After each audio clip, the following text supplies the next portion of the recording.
I do apologize. I do have a lot of technical problems.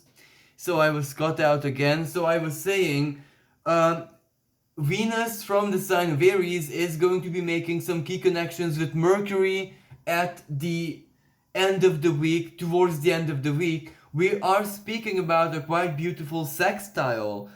So, from a romantic perspective, flirting, dating, meeting new people for love, romance, and sexual pleasures is very, very encouraged at this moment. Venus, in the sign of Aries, that can also represent the beauty of all it is that you are in your uncensored version. And Mercury can represent, especially in the sign of Gemini, its daytime expression, the internet, and putting yourself out there, sharing your beauty, sharing your beautiful pictures, texting, dating, anything that has to do with flirting is gonna be like in full blossom this week. And also, another expression of this energy, communication.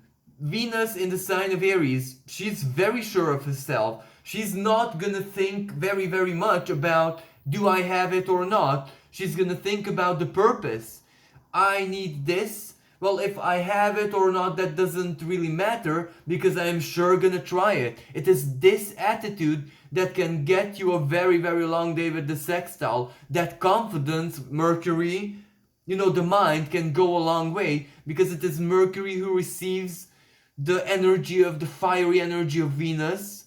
So that means the mind. You impress other people verbally, you impress their minds through your speech, through anything really. But when the mind is impressed, it wants more, it is curious. So this is quite a success-oriented energy in very many matters, even official matters, because initiative, doing it quickly, doing it confidently, feeling that the time is right and going to the professional, going, or simply being persistent in taking action towards a direction. Everything is encouraged by the sextile. Even things which are, as I said, not necessarily romantic and sexual in nature. Venus is money also. Overspending, however, or trying to buy something which is extremely expensive and you might be able to afford it in the future, but that's not a certainty, that is not so much encouraged because Saturn squaring the nodes. Be very careful, manage even that. Scorpio, and we do have an eclipse in Scorpio upcoming, and that for a lot of people can be that eliminating that one way or another, if you know what I mean. That can be eliminated by giving back and paying it off. But this is when the how do they say, the executors, who come and take away your possessions if you don't pay the mortgage or rent or whatever. Those might be knocking at the door. That's another way to terminate a debt. So this scorpionic energy is going to be very, very intense, and maybe this Venus sextile just gives us what we need to be able to manage and cope at that moment when it happens. So this eclipse is 15th, 16th of May, the lunar eclipse and total lunar eclipse in Scorpio. So maybe the sextile this week is just giving us resources to prepare for that, whatever that preparation might mean for us in our situations. And another energy which I would like to speak about, and I went a little bit way too ahead, because Venus, before she even enters Aries, at the very, very beginning of the week, she holds a sextile with Pluto. And that is very, very powerful, because that can be a powerful fated encounter. Fated love, fated attraction, fated values, money. That can very, very well be a moment when fate truly shows itself in a very direct manner, because Venus is the principle of attraction. Pisces is spirit, so the spirit can work in any way, shape, and form. Jupiter is also there conjunct this Venus, amplifying her energy, amplifying this spiritual attraction, this magnetism. And Pluto in the sign of Capricorn can make it real. The great alchemist of the zodiac, Pluto, it can make it real in a second. Maybe fate needed the sextile. The sextile is the most alchemical, the most transmutational astrological energy from all the aspects. Even more transmutational than the square, actually, because at least the sextile gives you your own time. Sometimes the square doesn't. It comes with the whip. It comes torturing us, slave driving us. Go and do it. There's no time, especially Saturn squares. But the sextile allows us to use our resources as we desire, as we see fit, and that is much more productive. So yes, for a lot of people, the hand of fate is gonna be knocking this week. And also, Mars makes a very powerful connection on the 4th of May because it sextiles the Sun and Uranus. Now, the Sun and Uranus are also perfectly conjunct at that moment. They do meet at 14 degrees of the sign of Taurus. And whenever the Sun and Uranus meet in the sky, the Sun combusts, and Uranus is a powerful electromagnetic energy. So, and taking into consideration the eclipses, Taurus eclipse, that can be a moment of powerful earthquake, powerful natural calamity, powerful earth movement or nature movement, if that makes sense, somewhere in the world. So we might be feeling that very, very strongly. And also, whenever the Sun connected with Uranus last couple of years, it did produce certain earthquakes and earth events immediately in certain parts of the world. So this could be expected. But individually, however, this can be a massive epiphany. This can be a moment of windfall when that big breakthrough opportunity, when that bright eureka moment, that bright idea, when that which you just need to make it comes into your life suddenly, unexpectedly, out of sheer luck, out of sheer hazard. This is the best energy of this Uranus meeting the Sun in the sky. And these energies are both kind of prophetic in nature. Uranus is the guardian, as in guardian, the ruling planet of astrology. Uranus is, in my culture, the most famous astrology show in all times was called Urania. So Uranus is a very, very future-oriented planet. The Sun reveals, sheds light. The Sun is the light of our consciousness. So, of course, this is a period when we do get the information that we need. This is a period which shows us the brute truth. And that truth is going to be continued when we have the total lunar eclipse, because that is also truth-oriented. But that is like sewage. That is like heavy, heavy stuff. This Taurus energy is more practical. This is what you need, how to manage your needs, how to return to simplicity. If these nodal movements and these nodal connections, for example, Uranus will meet with the nodes very soon, but now Uranus meets the Sun, Uranus also met Mercury. In this Taurian activity, all screams at us, return to simplicity in everything that you do. If you're an artist, if you're a spiritualist, everything, mathematician, teacher, name whatever profession, job, or lifestyle, or just way of being that you want, return to simplicity, because that is where the gold is, the treasure is. And the South Node in Scorpio, it is good to escape that which is way too complex. This is where we don't need to dig deeply. We don't need to be detectives, investigators, truth seekers, because that is poured down on us, like it or not. We can chill out. We can rather just embrace the Taurian side and focus on the now and us being alive and being powerful and, extremely grounded but not just physically speaking, spiritually in any way, shape, and form, existing comfortably in the now. And that balances out all the complication, all the doom and gloom, all the drama, all the dangers and fears that might source from the scorpionic expression, and also our own rage. Because this can produce rage, collective rage, outrage, full moon, total lunar eclipse, the boiling emotions, the murky water. The moon in astrology, collectively speaking, is how people feel, the people. So you can imagine that people are not going to be content. And why? Because whatever is going to be revealed or come to the surface, as I said, this isn't where it is presented to us by true seekers. This is where the events are gonna speak for them. This is where corruption Scorpio, evil Scorpio, that which was hidden, skeletons in the closet, victim, whatever, reveals itself. It is an excess self-note. It is way too excessive. It is way too prosperous. Sometimes, the age of dinosaurs, for example, prosperity is the downfall. Sometimes scarcity is the way to survive. And that time is now.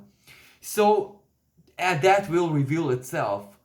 Later on, a little bit, a couple of weeks later on, but before it reveals itself, this Sun and Uranus conjunction tells us to be our most aware selves.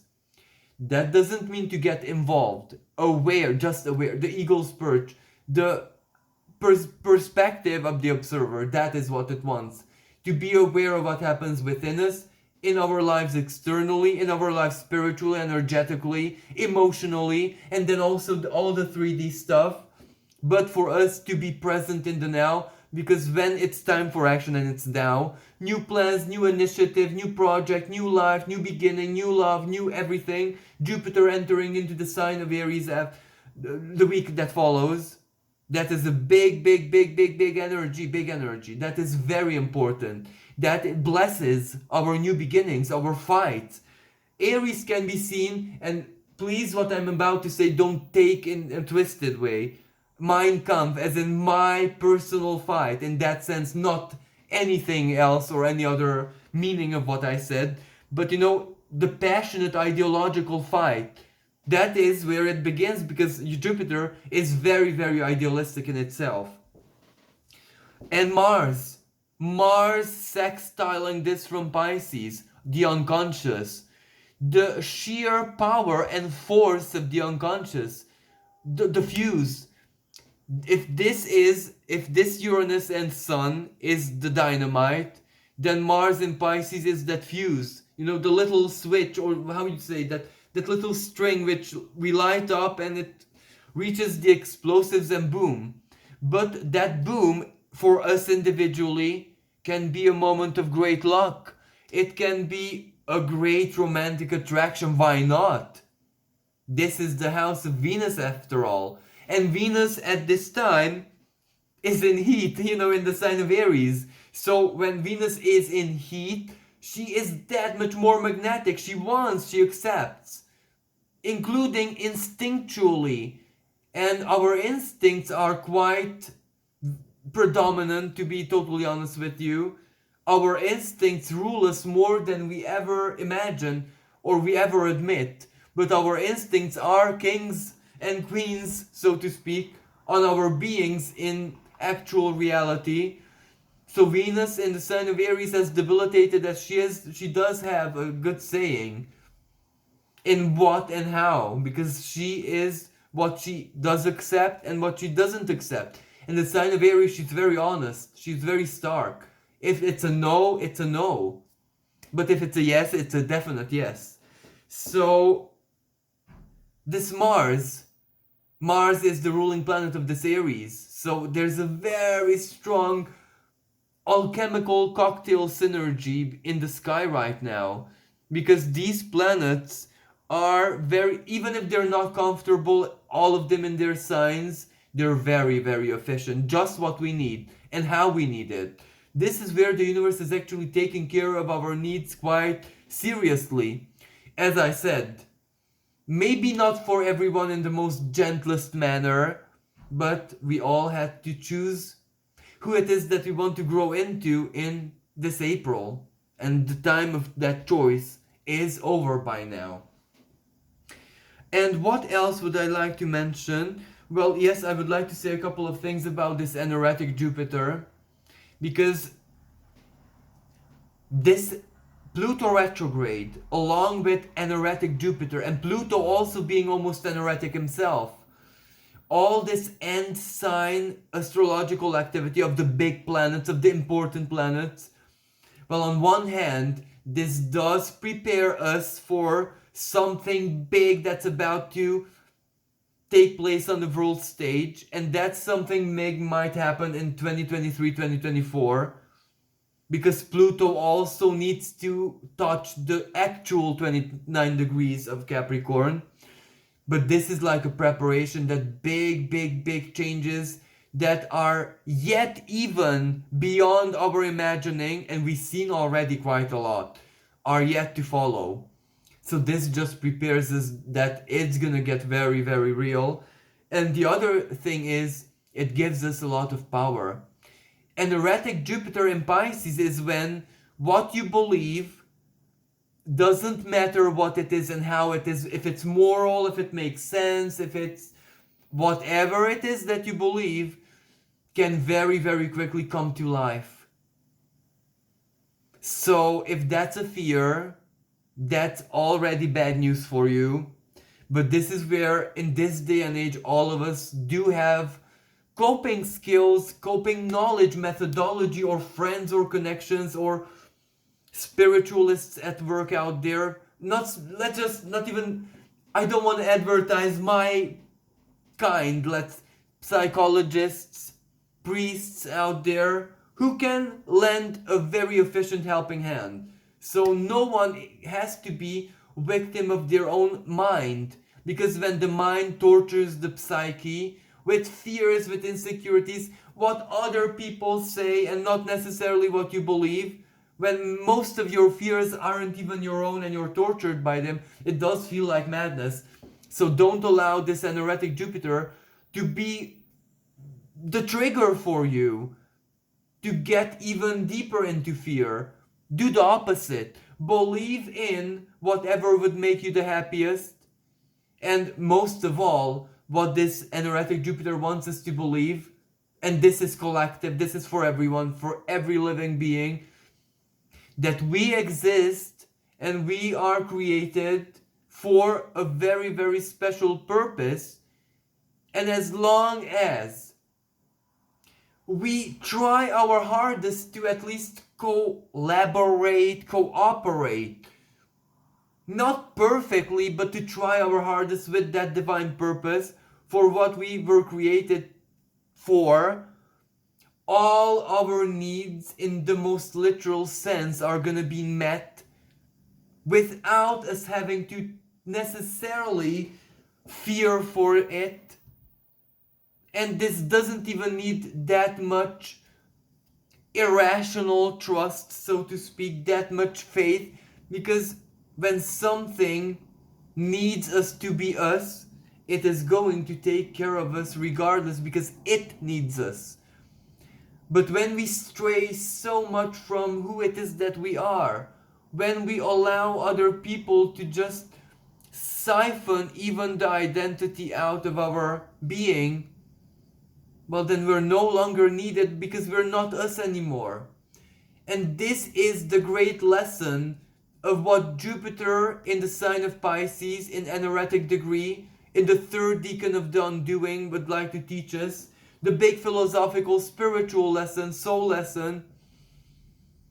What the Christ always said: I am what I am. Be who you are. Change responsibly. You should not change that which on a true soul level, on a true spirit level, does not bother you at all.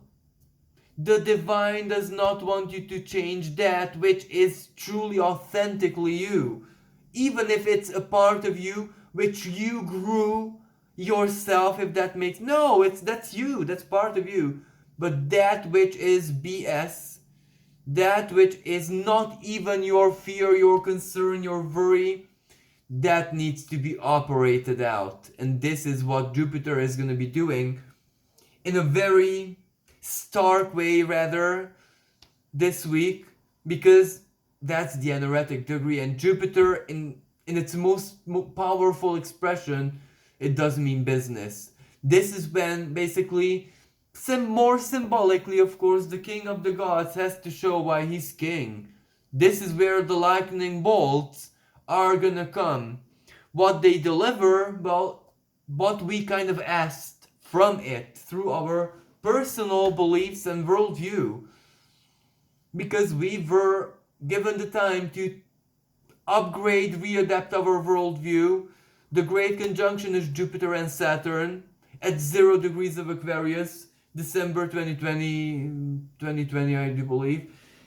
And that was the time when look at the world differently.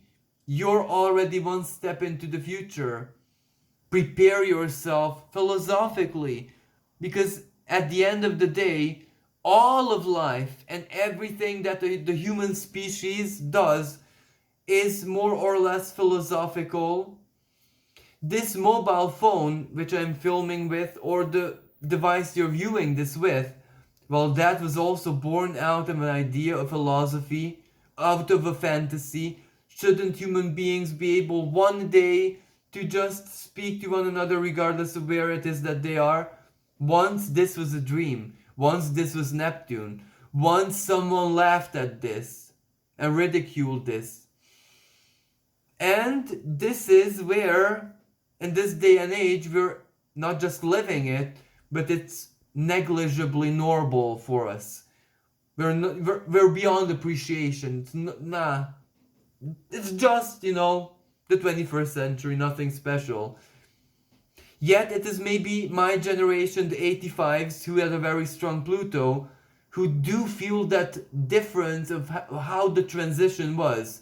Because there was a small moment of in between when we still appreciated how wonderful it is to have technology, because it is our generation who knew how it feels like not to have.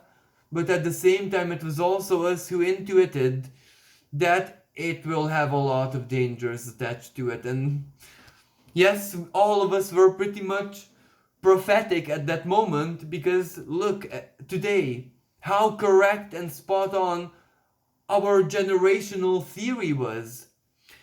And yes, it is this what this Jupiter highlights us, how important it is the self and to embody the self, but that which you are authentically.